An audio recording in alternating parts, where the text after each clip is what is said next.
the delta function plays a central role in functional calculus, or variational calculus is the classical name for it, but it turned out that variational calculus becomes a very important tool for for path integrals in quantum field theory, and therefore variational calculus is not and the delta function play. So in the quantum realm, the variational calculus is called functional calculus, and we'll touch upon that shortly. And the delta function is an extremely important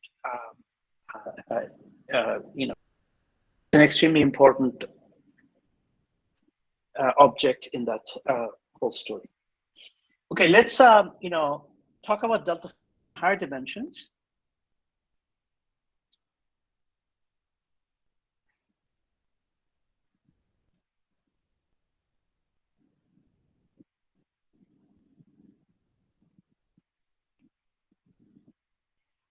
So, for example, let's define del 3 of x minus x prime.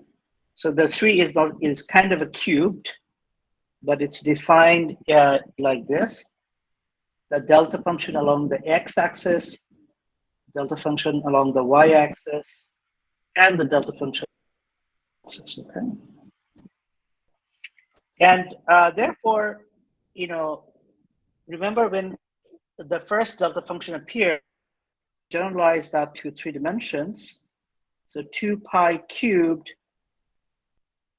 if I integrate over the whole 3-dimensional space with e to the power I plus minus, doesn't matter, k dot x minus x prime. So this can be plus minus d of d cubed of k. Then we get delta cubed of x minus x prime.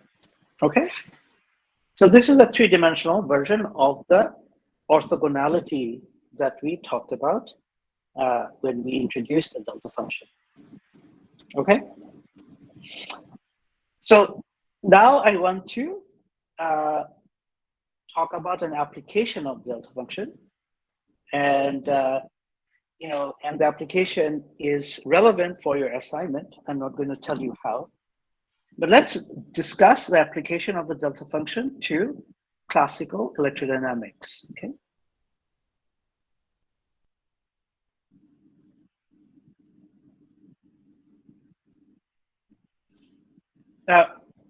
Who amongst you have taken classical electrodynamics as a course yet? Me. Okay, Saif has. Who else? I mean, Was that? Oh, was that Abdullah? Abdullah. Abdullah. Okay. Who else? So আমি সবার নাম দেখতে পাচ্ছি না এখানে, but anyone else? Wajiha, you probably took it at some point, right? So, okay. So anyway, it's not important who's taken it, but I just wanted you to kind of, maybe you have seen some of it before. So, an application from classical electrodynamics is that, Coulomb's law says that the electric field due to a point charge in MKS unit is given by the Q divided by R squared with the direction of the electric field in the R direction, right? So now what we can do is that we want to express it as a differential in its differential form, convert it into what is known as Maxwell's equation. And to do that, what we do is that we integrate both sides on a 2-dimensional sphere of radius r. So on the right-hand side, so we are basically looking at the flux, right? Flux of the electric field.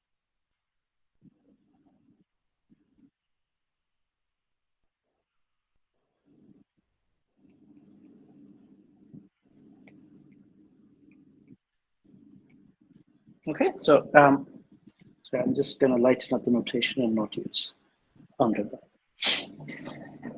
Okay, so just to remind you, S2, although the result does not depend, the radius is a two-sphere of radius bigger. Now, we can use Gauss's divergence theorem, say on the left-hand side, and turn that volume integral, a three-dimensional volume V. Now, the volume is such that its boundary is the two-sphere. Okay, so we are essentially integrating over what is known as a ball. So a three-ball. So the divergence of E integrated over this volume, V cubed X, and right-hand side, we have 1 over 4 pi epsilon naught Q over R squared. Now, since we have committed to the radius of the sphere, R squared is no longer a constant. It is no longer a variable. It's going to become just big R squared. And we know what the area element of a sphere of radius R is. It's going to be R sine of theta, d of theta, d of phi, right? Where theta goes from 0 to pi and phi goes from 0 to 2 pi. So the right-hand side of this equation, we can cancel out the and so we have 1 over 4 pi epsilon naught. Q is a constant, so we can factor it out. And this integral is just the solid angle, right? So for the solid angle, we get 4 pi on a sphere times Q, and therefore the right-hand side is Q by epsilon naught, right? Something we know. Now, what about the left-hand side? Well, let's look at the divergence of E. Now, E, the only non-zero component of E is ER, right? E theta and E phi, looking at spherical polar coordinates, those are 0. So the divergence of E, if I look at it, it's 1 over R squared in spherical polar coordinates, d by dr, R squared E of R. Now, what is E of R? E of R is 1 over R squared. So naively, we see that, this thing inside the, inside the bracket, this thing is naively independent of R. Okay, and therefore, naively, we would think that this is, that this thing is 0, right? But the problem is that here we have, at R equals to 0, we are dividing by 0. So that, okay, before we get there, if this were 0, then the integral of 0 over the three-dimensional volume would give us 0.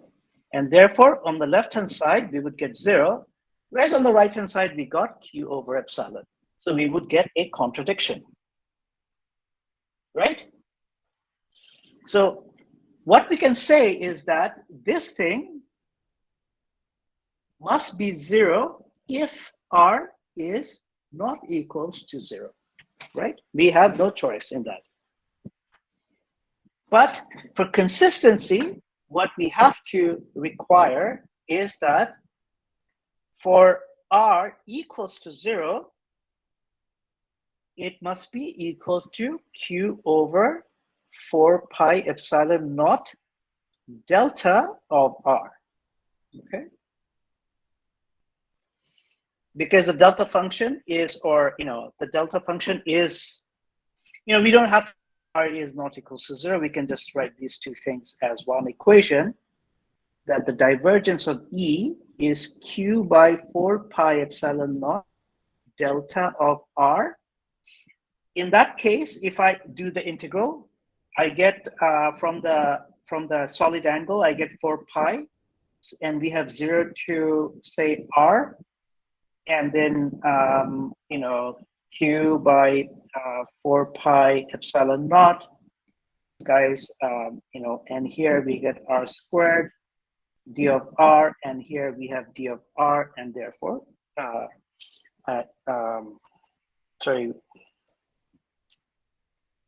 for the volume we don't get that, right? So we have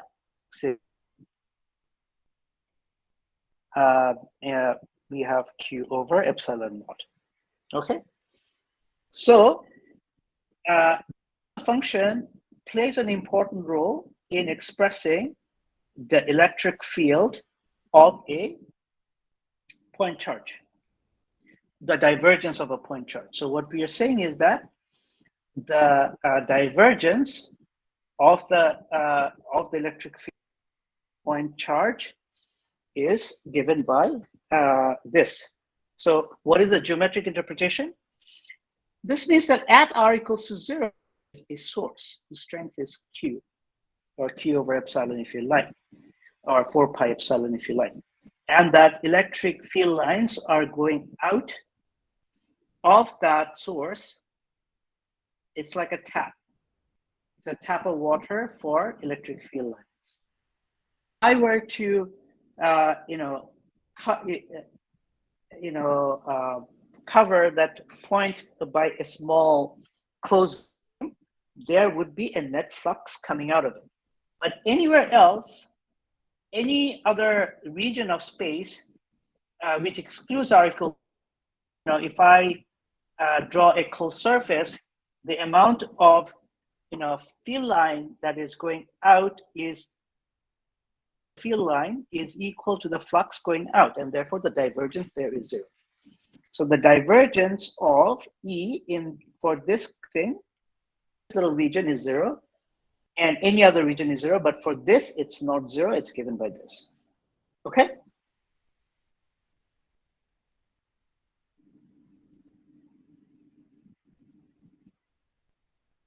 So do we have any questions from this one?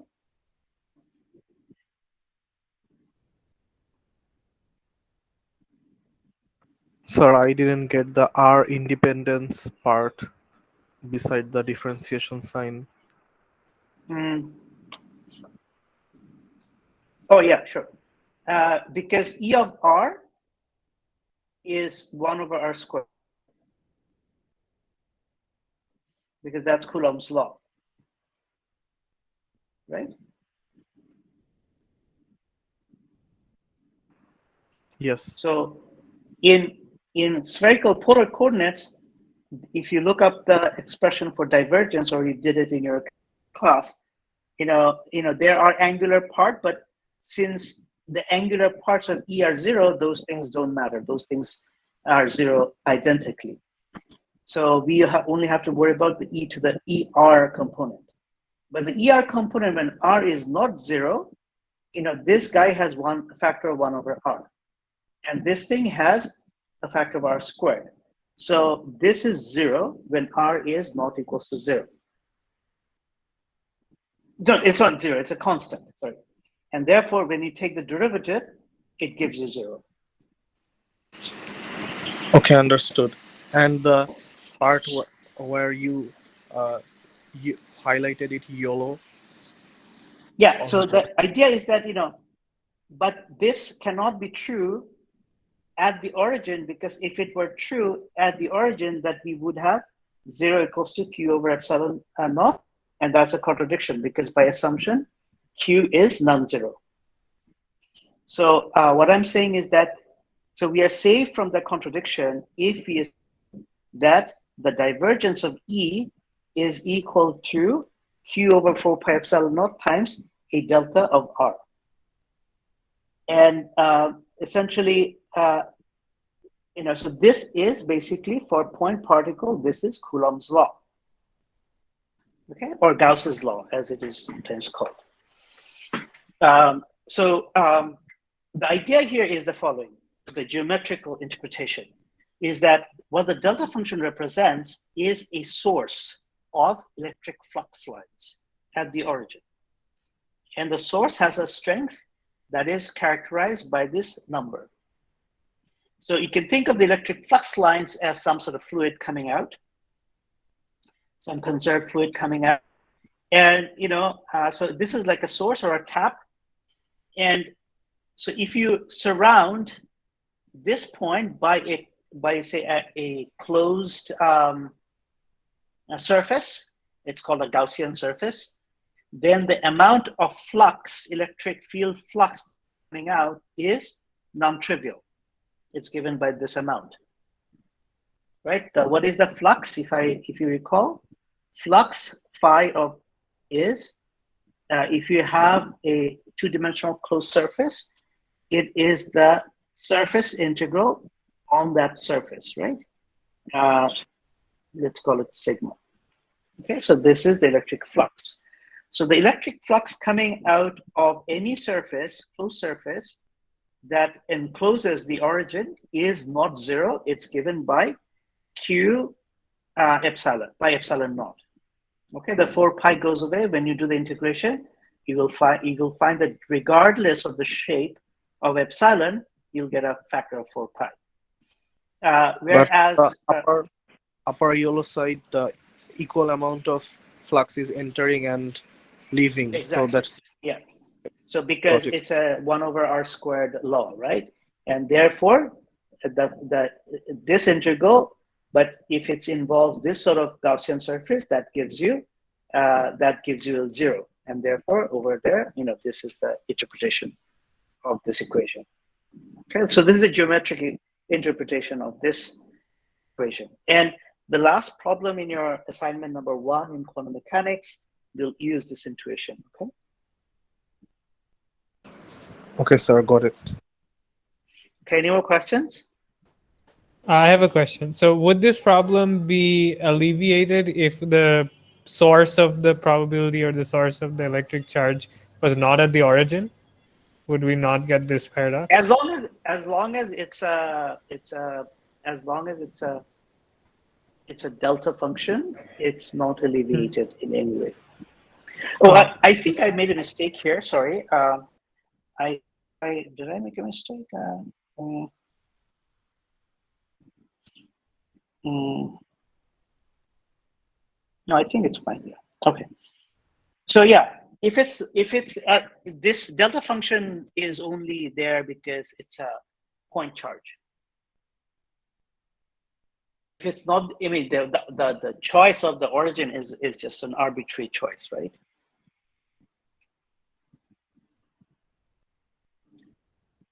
So I mean, another way of thinking about it is that, well, what is a point particle? In classical mechanics, we just assume that there's such a thing as a point particle.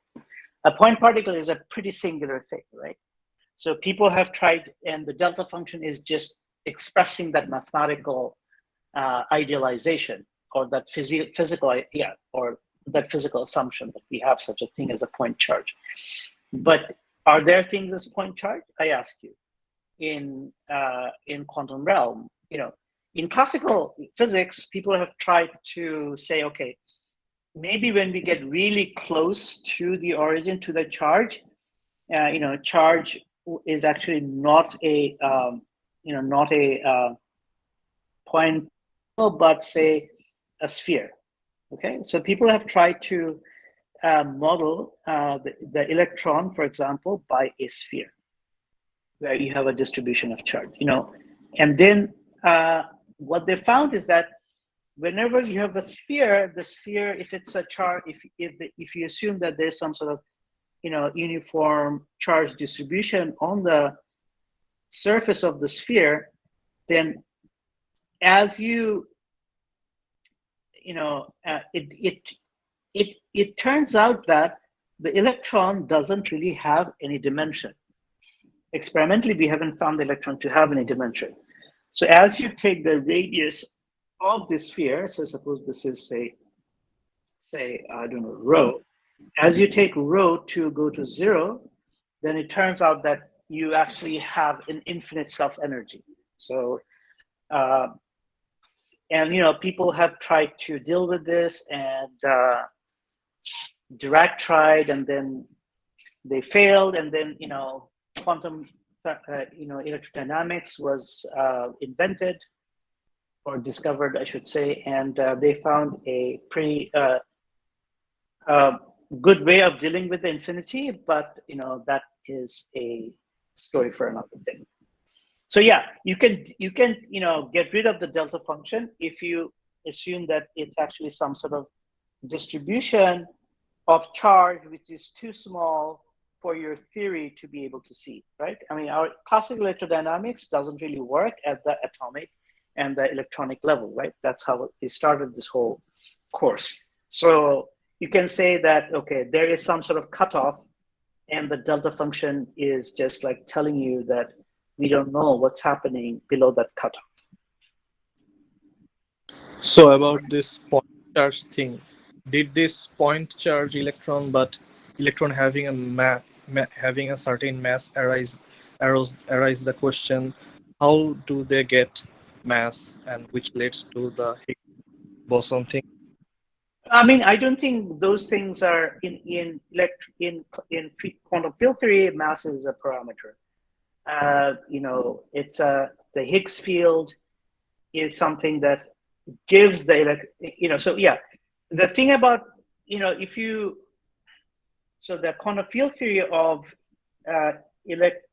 weak force and electromagnetism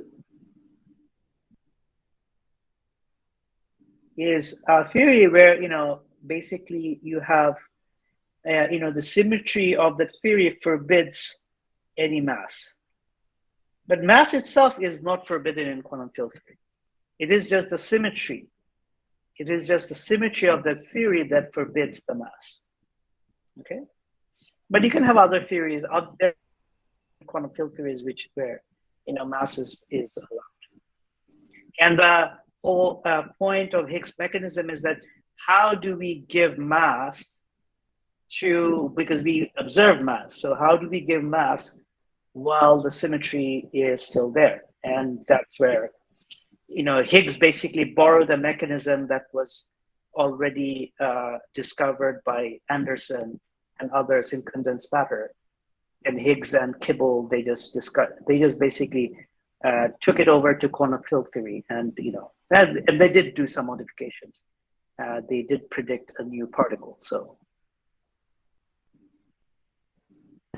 there's nothing wrong with mass and quantum field theory.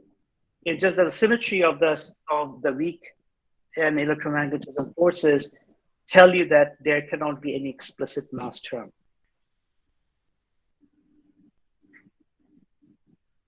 And so, but those are kind of beyond this course.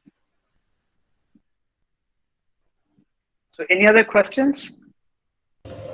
I have one more question. So, in hindsight, we realized that we needed to have a delta function, but our mathematical machinery did not reveal that. So, where was the problem? Like, was the problem that our problem was the division by 0? I see. So it's not a problem with the dot product or anything, right? No. Yeah. It's just like I'm just presenting it in a way that it's just looks very dramatic, but there's nothing very dramatic to it. People understood it before Dirac delta function came around, right? There was something, but the Dirac delta function gives us a language to express that in a more elegant way.